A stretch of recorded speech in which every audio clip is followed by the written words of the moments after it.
Hello guys, welcome to lecture 2 of MMC. एंड आज मैं आपको दूसरा पार्ट बताने जा रहा हूँ एमएमसी का, that is repeating of structures, ROS. ये सबसे हॉट टॉपिक है बिकॉज यहीं से आपकी जो सप्लाई डिमांड्स मैं मेज़र करके आपको लाइव स्ट्रीम पे दिखाता हूँ, retesting, reversal areas, rejection areas, गैपिज्म वगैरह का कॉन्सेप्ट, ये सारी की सारी चीज़ें रिपीटिंग ऑफ स्ट्रक्चर्स के अंदर आती हैं। तो आज मैं आपको इसके बारे में बताने जा रहा हूँ कि किस तरीके से आप इसको फाइंड आउट कर सकते हैं और कैसे आप इस स्ट्रक्चर्स को यूज़ कर सकते हैं अपने मूव्स को आने वाले टाइम में जनरेट करने के लिए, या फिर अपने एक पॉइंट पे जाके वहीं से मार्केट को रिवर्स या रीटेस्ट करने के लिए। ये सारा खेल ऑब्जर्वेशन का है। जितना ज़्यादा आपकी आंखें मार्केट में उन स्ट्रक्चर्स को ऑब्जर्व करेंगी, उतना एक्यूरेट आपका रिजल्ट निकल के आएगा। देखो, 100% एक्यूरेट नहीं हो सकते, ये तो आपको मानना ही पड़ेगा। वो तो मैं भी नहीं हूँ ना, मैं कभी होने वाला हूँ 100% एक्यूरेट। तो कह सकते हैं कि आप, लेकिन अपने आप को 70 से 80% एक्यूरेट कर सकते हो। It is possible with supply demand की। जिस जगह से हम लोग मार्केट को रिवर्सल पाना चाहते हैं, वो मार्केट का रिवर्सल 80% चांस हमें दे सकता है। बाकी 100% तो कुछ भी ठीक नहीं है ना। तो बताता हूँ मैं आज आपको किस तरीके से इसको यूज़ करते हैं। सो गाइस, जो रिपीटिंग ऑफ स्ट्रक्चर्स होते हैं वो बेसिकली क्या करते हैं कि मार्केट जैसे बन जाती है, ठीक है, मार्केट जैसे बन जाती है तो उनके बीच में वो अपने आप को दोबारा से बनाने की कोशिश करते हैं। यानी कि ऐसा नहीं होता कि हम हमारे पास जो अभी रिपीट हो रहा है वो अभी है। वो शायद कल की डिमांड हो सकती है या कल की सप्लाई हो सकती है। वो शायद 2 दिन पहले की सप्लाई हो सकती है, 2 दिन पहले की डिमांड हो सकती है। तो ऐसा कुछ नहीं है कि हर चीज़ सेम होती है। बस हमें आइडेंटिफाई करना पड़ता है। ये सारा खेल ऑब्जर्वेशन का है, मैं आपको पहले ही बता चुका हूँ। जैसे कि मैं आपको दिखाऊं कि कोई भी एक कैंडल है आपके सामने, इस तरीके से ये कैंडल यहाँ बन रही है हैमर जैसी, और उसके बाद मार्केट थोड़ी सी फ्लोट करती है इस तरीके से, और उसके बाद एंड आने के बाद थोड़ी ऊपर जाती है और फिर यहाँ आके दोबारा से हैमर जैसी कैंडल टॉप पे बन जाती है और फिर से वहाँ से नीचे आ जाती है। ठीक है, ये क्या है? ये एक हैमर जैसी कैंडल यहाँ पर बनी हुई है। और जब भी मार्केट में ऊपर हैमर बनता है, मार्केट नीचे गिर जाती है। हैमर बनता है, मार्केट नीचे गिर जाती है। ओके। सो पहले आप समझो कि ये हैमर बनने के बाद भी मार्केट क्यों गिर रही है। ये तो मैं आपको ऑलरेडी बता चूंगा कि हैमर की कंडीशंस कैसी होनी चाहिए। हमें कैसे पता चलेगा कि हैमर कब उठाएगा मार्केट को या फिर कब गिराएगा मार्केट को। ये मैं आपको ऑलरेडी लेक्चर 1 में एक्सप्लेन कर चुका हूँ। लेकिन आपको ये पता होना चाहिए कि जो ये हैमर है, इसकी लाइन का मतलब क्या होता है। इट मीन्स यहाँ पर कोई चीज़ है जो एकदम से एब्जॉर्व हुई है, और यहाँ पर कुछ चीज़ है जो एकदम से स्वैप हुई है। इट मीन्स ये हैमर बना तो है, लेकिन ये काम कर रहा है एक इन्वर्टेड हैमर है, शूटिंग स्टार की तरीके से। तो यहाँ पर एक बहुत इंपॉर्टेंट टर्म है जो सबसे ज़्यादा आपको यूज़ होएगा और बार बार आपको पता लगेगा इसके बारे में, कि जो कैंडल की विक्स होती हैं या फिर कैंडल की शेडोज होती हैं, उनका बहुत इंपॉर्टेंस है मार्केट के ट्रेंड के रिपीट होने का। यानी कि अगर हमें रिपीटेशन ऑफ स्ट्रक्चर्स को पढ़ना है, तो हमें बेसिकली इनके विक्स और शेडोज के बारे में पता करना होगा। जिसकी जितनी अच्छी विक होगी, सिमिलर, जैसे कि इन दोनों हैमर की विक्स दोनों सिमिलर हैं, तो इनका वर्किंग क्राइटेरिया भी बिल्कुल सिमिलर होगा। तो इसलिए हम लोग इसके अंदर सबसे पहला टॉपिक मैं आपको रिपीटिंग ऑफ स्ट्रक्चर के अंदर बताऊंगा, जो कि ये बहुत रिलेटिवली है, डेट इज लिक्विडिटी। अभी लिक्विडिटी यहाँ पर क्या काम करती है, लिक्विडिटी से ही आपको पता लगेगा कि मार्केट में स्ट्रक्चर्स रिपीट होने वाले। ये बेसिकली वर्ड शो होता है कैंडलस्टिक की फॉर्म। तो अगर आपको रिपीटेशन समझना है तो आपको लिक्विडिटी को थोड़ा सा समझना पड़ेगा। लिक्विडिटी बेसिकली एक ऐसा कॉन्सेप्ट है, जो डेफिनेशन के कॉन्सेप्ट से मैं पहले आपको बताना चाहूंगा कि ये क्या है, किस तरीके से काम करता है। जो लिक्विडिटी होता है, इसका मतलब होता है कि हम जब अपने एसेट्स हम जब अपने एसेट्स करंट प्राइस पर, बिना प्राइस के फ्लक्चुएट, यानी कि बिना, विदाउट प्राइस फ्लक्चुएशन,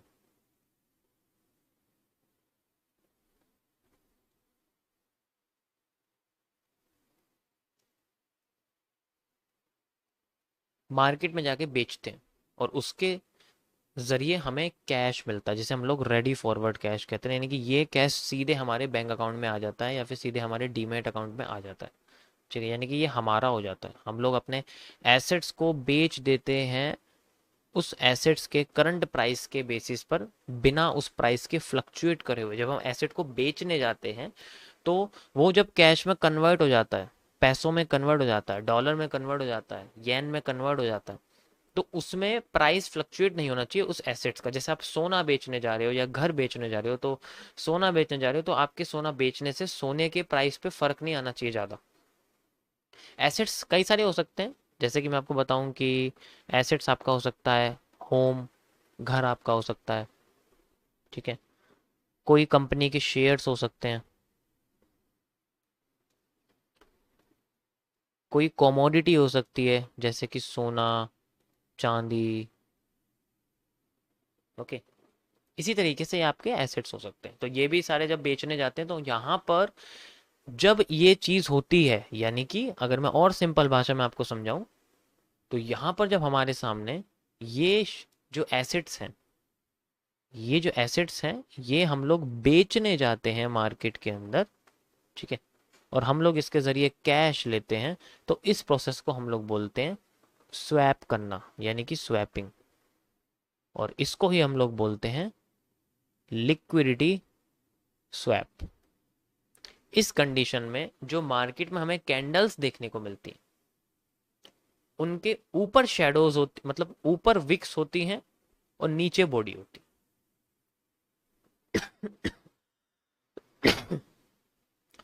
सो इसमें जो आपको स्ट्रक्चर देखने को मिलेंगे वो स्ट्रक्चर कैंडल के कुछ ऐसे देखने को मिलेंगे, जस्ट लाइक इन्वर्टेड हैमर, या फिर आप कह सकते हो कि शूटिंग स्टार।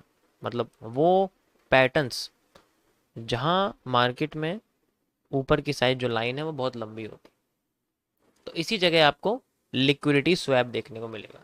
अगर ये पैटर्न्स मार्केट के टॉप पर बन रहे हैं और फिर बाद में मार्केट घूम के नीचे आती है फिर दोबारा ऊपर चली जाती है, वहां पर ये दोबारा बनते हैं, तो इस कंडीशन में लिक्विडिटी स्वैप दोबारा होती है। लेकिन इस प्रोसेस में याद रहे कि उस एसेट का प्राइस, चाहे वो हाउसिंग मार्केट हो, चाहे वो शेयर मार्केट हो, चाहे वो कमोडिटी मार्केट हो, किसी का भी प्राइस चेंज नहीं होना चाहिए। जैसे कि कोई फॉरेक्स मार्केट है, अगर मैं आपके पास कोई फॉरेन करेंसी है, फॉरेक्स मार्केट की अगर मैं बात करूँ, कोई भी फॉरेन करेंसी भी है, ये भी एक एसेट है, जैसे अपने डॉलर रखे हुए हैं, तो आप डॉलर जाके आईएनआर में कन्वर्ट करने जा रहे हो तो आप फॉरेक्स मार्केट में जा रहे हो। तो जब आप ऐसा कर रहे हो तो उससे उस मार्केट के उस एसेट के प्राइस पे फर्क नहीं आना चाहिए, यानी यूएसडी आईएनआर की मार्केट जो है उसका प्राइस हिलना नहीं चाहिए। इसी तरीके से जब हम लोग अपने कैश से, यानी कि जब हमने कैश से एसेट्स को खरीदते हैं, कोई भी हो सकता है, मैंने आपको यहाँ बताए रखा है, कोई भी एसेट्स को हम लोग खरीदते हैं, तो इस कंडीशन में हम लोग अपने को स्वीपिंग करना बोलते हैं, यानी कि लिक्विडिटी स्वीप, इस चीज को हम लोग बोलते हैं।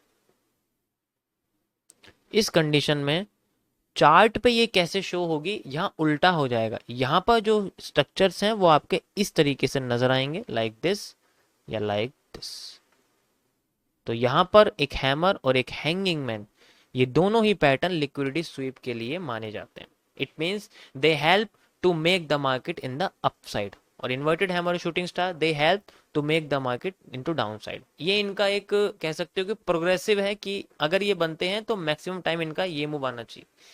कैश का मतलब है कि हम लोग अपना पैसा यूज कर रहे हैं। यहाँ पर अगर मैं दिखाऊं तो यहाँ अपना पैसा इस तरीके से शो होता है, एक मारो बोजो कैंडल, एक मारोबोजो कैंडल आपकी आपके बैंक अकाउंट के बराबर होती है, कि आपके बैंक में कितना पैसा, वो आपका मारोबोजो कैंडल दिखा रही है। इसी तरीके से जो एसेट्स हैं ये वो अकाउंट है जो आपका डीमेट के अंदर है, मतलब जो आपका ट्रेडिंग अकाउंट होता है वो एक मारोबोजो के तरीके से आप मान सकते हो कि मारोबोजो अब आपका एक ट्रेडिंग अकाउंट है, ठीक है। ये वाला मारोबोजो आपका बैंक अकाउंट है। तो जब आपने बैंक अकाउंट से ट्रांसफर करते हो कोई पैसे एसेट खरीदने के लिए डीमैट अकाउंट में, तो उस प्रोसेस को हम लोग स्वीपिंग करना बोलते हैं। और अगर हम एसेट्स का बेचने जाते हैं मार्केट में, यानी कि अपने डीमैट अकाउंट के या ट्रेडिंग अकाउंट में से जो हमारे एसेट्स हैं उनको बेचने जाते हैं और फिर बाद में हम लोग उसका कैश लेते हैं, तो यहाँ पर हमारे सामने जो स्ट्रक्चर है वो इस तरीके से दिखाई देते हैं। ये सारी की सारी चीज़ें लिक्विडिटी के अंदर आती हैं और यहीं से पता लगेगा कि हमें रिपीटेशन कैसे देखने को मिलेगा, ठीक है। अब अगर ये सारी चीजें बिना प्राइस के फ्लक्चुएट हुए होती हैं तो ये लिक्विडिटी है। लेकिन अगर ये सब करते वक्त, ऐसा करते वक्त, इसमें से कुछ भी अगर कर रहे हैं, लिक्विडिटी स्वीप कर रहे हैं या स्वैप कर रहे हैं, ऐसा करते वक्त अगर उस एसेट का प्राइस फ्लक्चुएट कर जाए, यानी कि हिल जाए, तो उस कंडीशन में वो लिक्विडिटी से कन्वर्ट होके इलिक्विडिटी बन जाती है। और ये मार्केट के मैनिपुलेशन के लिए माना जाता है। मार्केट मैनिपुलेशन इसी को बोलते हैं, यानी कि एक क्रैश, मार्केट का एक क्रैश।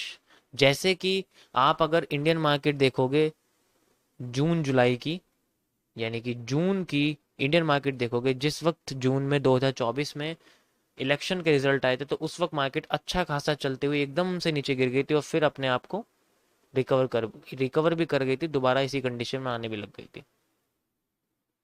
तो ये जो इतना बड़ा सडन फॉल आता है, ये इसीलिए आता है कि कोई बहुत ज़्यादा एसेट्स अपने मार्केट में बेच रहा है, कि बहुत बड़ी क्वांटिटी में स्वैप कर रहा है, इस वजह से उसका प्राइस फ्लक्चुएट कर जाता है और वो इलिक्विडिटी के अंदर आता है।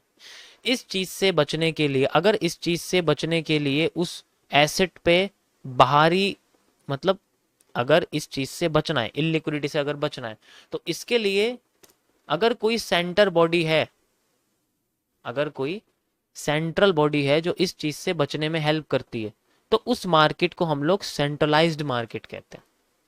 उस मार्केट को हम लोग सेंट्रलाइज, और इलिक्विडिटी से बचने के लिए सेंट्रल बैंक जो होता है, सेंट्रल बैंक जो होता है, जैसे कि आरबीआई है हमारे देश का, इसी तरीके से हर हर देश का होता है, वो हेल्प करता है इस मैनिपुलेशन से बचने के लिए। तो ये क्या करते हैं, ये कई सारे स्टेप्स उठाते हैं, जैसे कि रेपो रेट को कम कर देना, यानी कि वो रेट, वो परसेंटेज जिससे सेंट्रल बैंक बाकी के कमर्शियल बैंक्स को लोन देता है, अगर वो लोन का परसेंटेज कम कर देगा तो दो लोग भागे चले आएंगे कॉमर्शियल बैंक में लोन लेने के लिए, क्योंकि कॉमर्शियल बैंक भी लोन कम कर देगा। अगर उन्हें ही कम पैसों में चीज़ मिलेगी तो वो आगे भी कम पैसों में देंगे, और अगर कम पैसों में आगे चीज़ मिलेगी तो हम जैसे लोग मार्केट में जाएंगे और जाके इन बैंकों से लोन लेंगे, और लोन लेने के बाद दोबारा से एसेट्स खरीदना शुरू करेंगे। जैसे हम लोग बड़ी तादाद में एसेट्स खरीदेंगे, उस एसेट का प्राइस धीरे धीरे करके अपने ओरिजिनल प्राइस पर चला जाएगा। इस प्रोसेस को हम लोग लिक्विडिटी रिस्क कहते हैं, यानी कि लिक्विडिटी के रिस्क को मैनेज करना, लिक्विडिटी को वापस लेके आ जाना। क्योंकि अगर कोई ज्यादा लिक्विड हो गया तो इस कंडीशन में देश का नुकसान हो जाता है। तो ये सब चीजें सेंट्रल बैंक करता है, और इस मार्केट को, इस तरह की मार्केट को जिसके अंदर इलिक्विडिटी को मेंटेन किया जा सकता है क्रैश या मैनिपुलेशन के लिए, इस मार्केट को हम लोग बोलते हैं सेंट्रलाइज्ड मार्केट। और अगर ऐसा ना हो, अगर ये इलिक्विडिटी हो और फिर इसको कोई मैनेज ना करे, तो उसमें अगर सेंट्रल बॉडी नहीं है, विदाउट सेंट्रल बॉडी अगर है,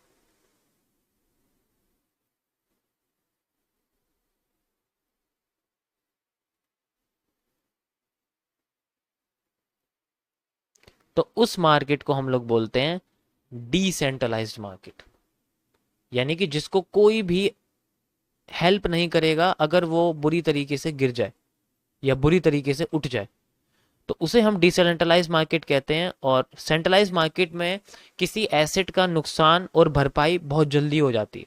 अगर उसका नुकसान हुआ तो उसकी भरपाई भी जल्दी हो जाएगी, और अगर उसकी भरपाई जल्दी हुई है तो उसका नुकसान भी थोड़ा ही होगा, ज़्यादा नहीं होने वाला।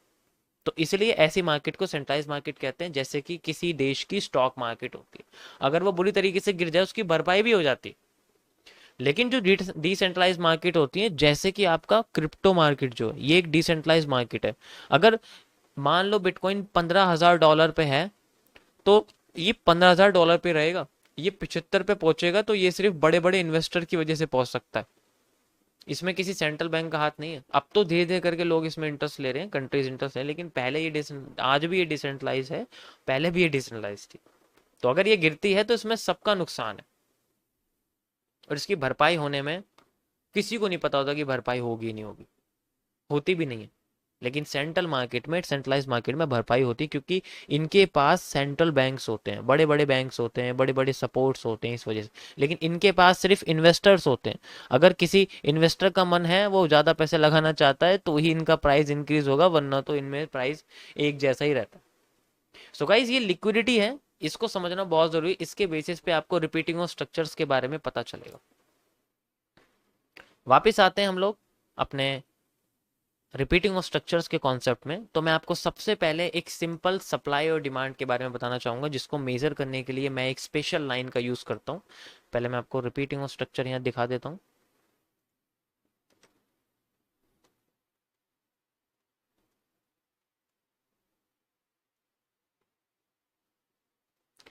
सो ये सेकंड कॉन्सेप्ट है, ठीक है। रिपीटिंग ऑफ स्ट्रक्चर का सेकंड कॉन्सेप्ट है, पहला मैंने आपको बता दिया है, ये सेकंड कॉन्सेप्ट है।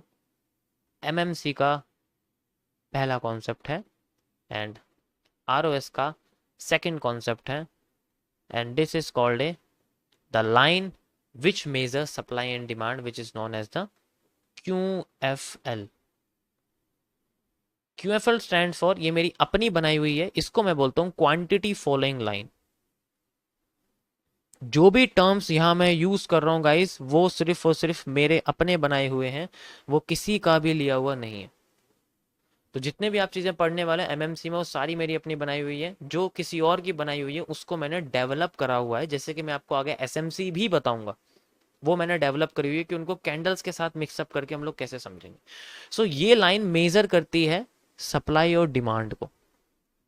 आप जितने भी मुझे लाइफ टाइम पर लाइंस देखते हो रिवर्सल एरिया, रिटेस्टिंग एरिया के लिए, जो वो लाइन होती है, वो बेसिकली इसके ऊपर ये मेजर करती है सप्लाई, यानी कि रेड एरिया, रेड कैंडल्स जिसे आप बोलते हो, या फिर डिमांड ग्रीन एरिया, जिसे आप ग्रीन कैंडल बोलते हो, ग्रीन कैंडल्स, ग्रीन एरियाज। तो ये दोनों को मेजर करने के लिए की जाती है। क्यूएफएल का यूज बेसिकली दो तरीके से होता है। देखो, अगर मार्केट में एक तरह से डाउन ट्रेंड है, ठीक है, तो यहाँ पर आपको हमेशा रेड कैंडल नहीं मिलने वाली। यहाँ पर आपको जस्ट लाइक मैं कह सकता हूँ कि लगातार कैंडल्स बन रही हैं, ओके।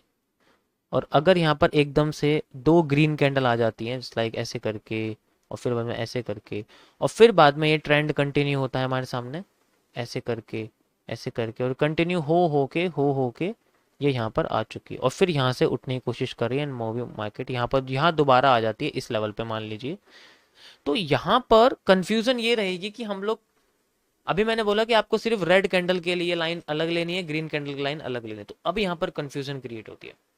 तो आपकी जो यहाँ पर सप्लाई है, जस्ट लाइक रेड कैंडल से लेके और रेड कैंडल तक की, ये अलग होती है, और यहां से लेके सप्लाई अलग होती है। तो आपको इसको दोनों को अलग रखना है और इसमें से बीच का हिस्सा काट देना है। जैसे आप इसका बीच का हिस्सा काटोगे तो यहाँ ग्रीन जो ये डिमांड है यहाँ पर, ये हट जाएगी, और फिर दोनों को ऐड करके आपको अगली सप्लाई, यानी कि यहां से जब मार्केट गिरना शुरू होगी, यहां नहीं होगा, ये तो डिमांड क्रिएट होगी ना, यहाँ तो भी ग्रीन कैंडल का एरिया है, ये तो ग्रीन कैंडल का एरिया है ना, यहाँ से यहाँ तो ग्रीन कैंडल का एरिया है ना आपका, ये सारा एक डिमांड एरिया है। तो यहाँ सप्लाई की कोई ज़रूरत नहीं है, ये कॉरस्पॉन्डिंग में काम करते हैं।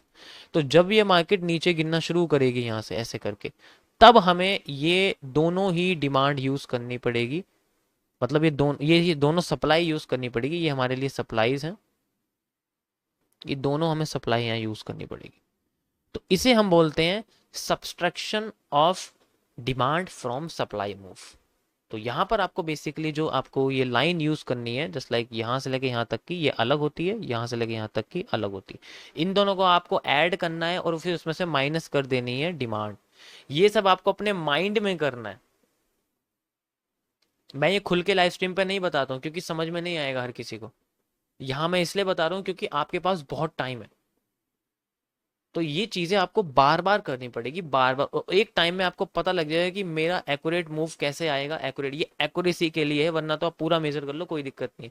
एक रीजन में मार्केट जरूर फ्लक्चुएट करेगी, जरूर आपके रिवर्स करने की कोशिश करेगी, लेकिन वो एरिया एग्जैक्ट नहीं होगा ना।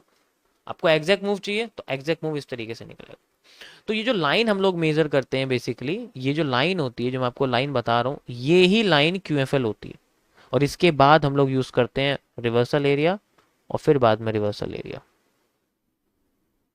सो एमएमसी में एक पॉपुलर स्ट्रक्चर है जो मार्केट में क्रिएट होता है, जस्ट लाइक अगर मार्केट इस तरीके से मूव कर रही है, मैं आपको दिखाता हूँ। पहले आप ध्यान से समझिए कि मार्केट ऊपर जाती है, नीचे आती है, और फिर बाद में यहाँ आती है, फिर ऊपर जाती है, और फिर यहाँ से स्ट्रक्चर क्रिएट करते हैं। तो एमएमसी का यूज होता है, पहले ऐसी मार्केट का स्ट्रक्चर बनना चाहिए। बनने के बाद अब देखो, आपको मैं समझाता हूँ कि इस जगह पे आप अगर फोकस करोगे तो यहाँ से लेके यहाँ तक मार्केट गिरी थी, ओके, और फिर यहाँ से लेके यहाँ तक मार्केट उठी थी, वी हैव। तो जो गिरने वाला मूव है वो सप्लाई है, तो यहाँ पर हम लोग क्यूएफएल यूज करेंगे। जस्ट लाइक यहाँ से लेके यहाँ तक का जो हिस्सा है ये हमारे लिए एक सप्लाई जोन है, तो ये हमारे पास एक क्यूएफएल हो गई, हमने इसको यूज करा और मैं उठा के यहाँ लिया है। मैंने यही हिस्सा यहाँ से लगाना शुरू कर, अब यहाँ से कैसे लगाएंगे, नाउ लिक्विडिटी कम्स, इस जगह लिक्विडिटी आती है। ऊपर टॉप पर एक कैंडल आपको नजर आएगी जिसकी विक लंबी होगी, जिसकी विक लंबी होगी, और वो विक आपकी हेल्प करेगी मार्केट में आपको समझने के लिए कि यहां पर मार्केट में लिक्विडिटी स्वीप हुई है।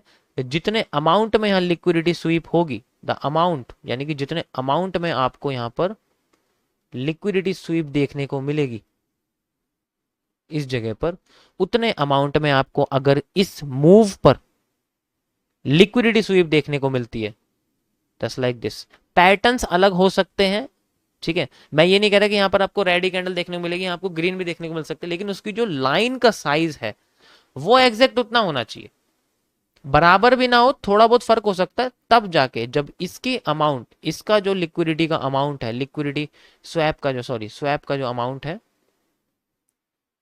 लिक्विडिटी स्वैप, देखो स्वैप और स्वैप में मेरी कंफ्यूजन हो सकती है, इसलिए थोड़ा बहुत आप अपनी साइड से मेरे देख लेना, क्योंकि मैं स्वीप को कभी कभार स्वैप बोल देता हूँ इस वजह से।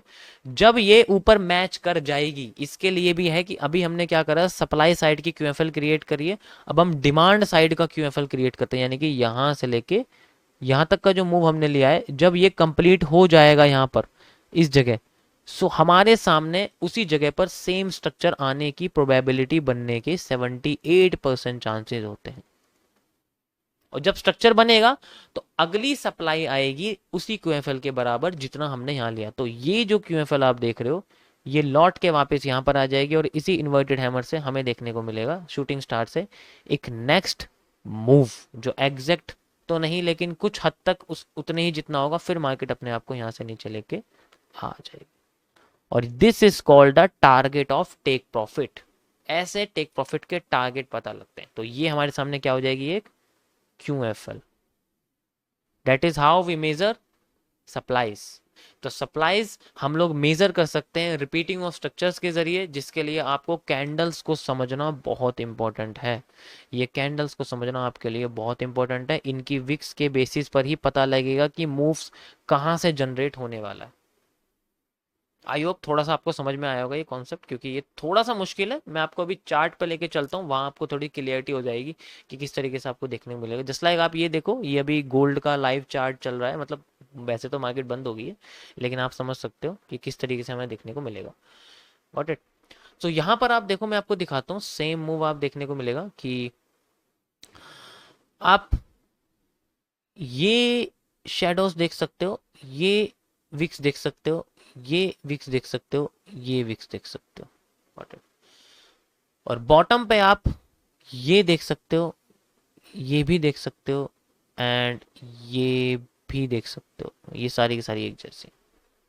ये भी देखोगे तो ये भी सेम ही है, ऐसा कुछ नहीं है, ये वाली भी सेम ही है। अब आप समझ सकते हो कि मार्केट में किस तरीके से हमें मूव देखने मिलेगा, कि मार्केट में यहां से लेके यहां तक जो सेलिंग आई थी, मैं आपको दिखा देता हूं, this is called A QFL।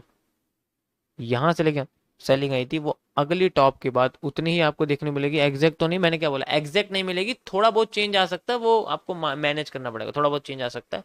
उसके बाद अगेन फिर हमने इसको मेजर करा, क्योंकि हमें हर बार एक ही नहीं यूज करनी, चेंज करते रहना, नेक्स्ट सप्लाई क्रिएट करिए एंड देन नेक्स्ट सप्लाई यहां से यहां तक गई, आप देख सकते हैं अब एग्जैक्ट आ गई है, एग्जैक्ट मार्केट यहाँ से आई, यही हमारी विक देखने मिली। उसके बाद मार्केट में फिर इससे ज्यादा आ गई, यू कैन सी इससे ज्यादा आ गई, तो इस कॉल्ड है, ये अलग कॉन्सेप्ट है। आप ये समझो कि जहां तक अगर आ रही है तो बहुत अच्छी बात है, अगर उससे ज्यादा आ गई तो इसका मतलब है वो हमारे लिए, हमारी नहीं है, वो किसी और की। अब वो शायद सारी की सारी सप्लाईज को ऐड करके एक ब्रेकआउट क्रिएट कर रहा है। इसी तरीके से जो डिमांड है, यानी कि बाय साइड की क्यूएफएल है, आप देख सकते हो, मैं आपको दिखाता हूँ यहाँ से, जब मार्केट उठ रही थी तो मार्केट यहाँ से लेके यहाँ तक उठ रही है, आप देख सकते हो, और बीच में से रेड कैंडल आप माइनस कर सकते हो, और जस्ट लाइक हमने यूज करा इसको यहाँ से यहाँ तक, एंड वी कैन सी, देखो एग्जैक्ट इसी जगह पर मार्केट अपना रिवर्सल, यानी कि वही शेडो और विक हमें देखने को मिली है, और दोबारा हम इसको एग्जैक्ट यहाँ तक लगाते हैं, and we will see a move like this, यहाँ से यहाँ तक देखने को मिलता है। और देखो इस बार थोड़ी सी ज्यादा हो चुकी है, और ये ऊपर की साइड ज़्यादा हो गई डिमांड, यानी कि हमें डिमांड ज़्यादा चाहिए थी लेकिन हमें कम मिली। अब अगर हमें डिमांड कम मिली है तो सप्लाई उससे ज़्यादा मिल गई है। इसीलिए जो मैं आपको दिखा रहा था कि मार्केट में हमें इतनी सप्लाई मिलनी चाहिए थी जितनी ये है, हमें इससे ज़्यादा सप्लाई क्यों मिल गई, इससे ज़्यादा सप्लाई क्यों, क्योंकि ऊपर डिमांड ज़्यादा नहीं मिल पाई, यहां से लेके यहां तक की डिमांड हमें नहीं मिल पाई, इसलिए ये डिमांड सप्लाई में कन्वर्ट होकर हमें नीचे मिली। आप देख सकते हो इस जगह जाके मार्केट ने अब दिया। इसी को हम लोग वॉल्यूम बर्स्ट कहते हैं। मैं अपने बेसिक से एडवांस कैंडलस्टिक कोर्स के अंदर समझा चुका हूं कि अगर एक्स्ट्रा सप्लाई आ जाए तो वो वॉल्यूम बर्स्ट कर देती है और उसी को एक ट्रेंड में कन्वर्ट करने में हेल्प करती है। आप देख सकते हो उसके बाद ट्रेंड बन चुका है, एक नया ट्रेंड बन चुका, अब वो उतना ही जाएगा जितना मार्केट ने इनिशियल सप्लाई दी थी, इनिशियल डिमांड क्रिएट करी थी। एग्जैक्ट यहां तक आप देख सकते हो। दिस इज नॉट एसएमसी, ये एसएमसी नहीं है, यहाँ ऑर्डर ब्लॉक की कोई वो जरूरत नहीं पड़ेगी आपको, अब बस क्वांटिटीज का यूज करना है। लाइन चार्ट से स्टार्ट करो, आपको समझ में आ जाएगा कि किस तरीके से हम लोग सप्लाई डिमांड को समझ सकते हैं with the help of repeating of structures. और यहाँ पर कैंडलस्टिक्स का रोल बहुत इंपॉर्टेंट है, कैंडल्स की विक्स की इंपॉर्टेंस बहुत ज्यादा है। आई होप गाइज आपको आज का सेशन पसंद आया होगा, यही सबसे इंपॉर्टेंट है, बस इस पे मास्टरी कर लो आप, और आपको किसी चीज की जरूरत नहीं पड़ने वाली। जाते जाते मैं आपको एक एक पॉइंट और यहाँ बता देता हूँ कि जब मार्केट अपने आप को रिवर्स करेगी और रीटेस्ट करेगी, इन दोनों में बहुत फर्क है। देखो, रिवर्सल मार्केट में तब आता है जब मार्केट अपनी जहां से घूम के गई है वापस घूम के वापस वहां पर आ जाती है, या फिर इस जगह आती है। तो यहां पर मार्केट का जैसे यहां से लेके यहां तक की जो सप्लाई हमें देखने को मिली है और यहां से लेके यहां तक मार्केट आ गई, इस पॉइंट पे हम लोग रिवर्सल एरिया बनाते हैं। This is called A reversal area, ठीक है। और इसके नीचे हमेशा, इसके नीचे आपको मिलेगा रिजेक्शन एरिया, यानी कि जहां पर आपको कैंडल्स की लाइन दिखेंगी, विक्स मिलेंगे, शैडोज दिखेंगे, तो वो रिजेक्शन। कभी कभी ये ऊपर होता है, कभी कभी ये ऊपर होता है, कभी कभी ये नीचे होता है। इसकी कंडीशन मैं आपको बताऊंगा, वो डिटेल में हम पढ़ेंगे किस तरीके से होता है। और with in a movement just like market ऊपर जा रही है इस तरीके से, नीचे आ रही है, ऊपर जा रही है, नीचे आ रही है, ऊपर जा रही है, तो हम अगर इस स्ट्रक्चर के अंदर में सप्लाई डिमांड यानी कि इसके अंदर में अगर हम क्यूएफएल यूज करते हैं, जैसे कि मार्केट यहां से लेके यहां तक गिर रही है, यहां से लेके यहां तक गिर रही है, यहां से लेके यहां तक गिर रही है, आप देख सकते हो यहां से लेके यहां तक, तो इस जगह हम लोग यूज करते हैं retesting. This is called A retesting. ये सारे के सारे रीजन हम लोग रीटेस्ट, इनके अंदर रिवर्सल्स नहीं आते, रिवर्सल्स आएगा तो टॉप पे आएगा या फिर बॉटम पे आएगा, तो इन्हें हम लोग बोलते हैं रीटेस्टिंग। सो इनकी लेबलिंग आपको करनी पड़ेगी, इसके लिए मैं आपको बताऊंगा कि किस तरीके से आप लेबलिंग करने वाले हो, ऐसे कैसे यूज करोगे। सो आपको ट्रेडिंग व्यू पे जाना है और यहाँ पर जाके आपको जैसे बॉक्स आपको दिख रहा है यहाँ पर पहले लिख देना है कि इसका थोड़ा साइज अच्छा सा कर लेना, ऐसे करके सुंदर सा दिखना चाहिए, क्योंकि ठीक है यहाँ से ऐसे कर लोगे, इसमें आपको लिख दो जैसे कि